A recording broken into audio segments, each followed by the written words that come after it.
Ma'am நான் என்னென்ன சாப்பிட்லாம் என்ன சாப்பிடக்கூடாதுன்னு கரெக்டாக சொல்லுங்க அப்படின்னு சொன்னோடனே டயட் நம்ம நோட் பண்ணுவோம் இல்லையா.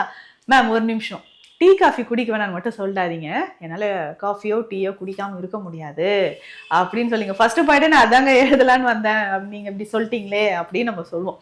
இதை தாண்டி என்ன சொல்லுவாங்கன்னா, ஒரு நாளைக்கு 7-8 டீ குடிக்கிறேன், 4-5 காஃபி குடிக்கிறேன். ஸோ இந்த மாதிரி இதுல இருந்து என்னால் வரவே முடியாதுங்க. டீ காஃபி குடிக்கலன்னா எனக்கு தலைவலி வந்துடும் பாருங்களேன்.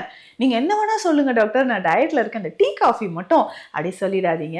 ஒரு நாளைக்கு அட்லீஸ்ட் ஒரு 3 ஆச்சு நான் டீ குடிச்சிக்கிறேனே, 4 காஃபியாச்சும் குடிச்சிக்கிறேனேன்னு கேட்குறீங்க. ஸோ இந்த டீ காஃபி குடிக்கலாம், ஒரு நாளைக்கு ஒன்று ஓகே. ஆனால் நீங்கள் நிறைய குடிச்சிட்டே இருந்தீங்கன்னா உடலில் பாதிப்புகள் ஏற்படும். சிலர் நைட்டில் கூட காஃபி நல்லா சூடாக ஸ்ட்ராங்காக குடிக்கிறவங்க இருக்கீங்க இல்லையா. அப்போ எப்படிங்க உங்களுக்கு தூக்கம் வரும்?